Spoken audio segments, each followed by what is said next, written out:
বন কেটেছি মনের সুখে, গর্ব বসত বলে। জীবজন্তু পালিয়ে গেল সবাই দলে দলে। ঝড় বৃষ্টির টান পড়ল, গরম হলো বায়ু। মৃত্যুর দিন গোনা শুরু, থাকতে পরমায়ু। পুকুর নদী ভরিয়ে দিলাম আর্সেনিকের বিষে। ভাবিনি তো প্রাণবায়ুটা রক্ষা পাবে কিসে। জলের প্রাণী মরল বা কেউ, কেউ পালালো দূরে। মৃত্যু ঘণ্টা বাজল যেন এবার করুণ সুরে। ছাড়ে দিইনি শুদ্ধ বাতাস কালো ধোঁয়ায় ভরে। বানিয়ে দিলাম তাকেও যেন যমদূত্রী করে।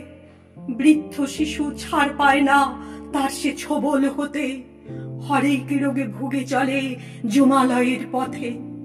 পরিবেশের দশা এমন লণ্ডভণ্ড করে, জবাবদিহি করতে হবেই জন্ম জন্মান্তরে। উত্তর কি দেবে বলো ভবিষ্যতের কাছে? সে কথাটি ভাবার বলো সময় কারো আছে?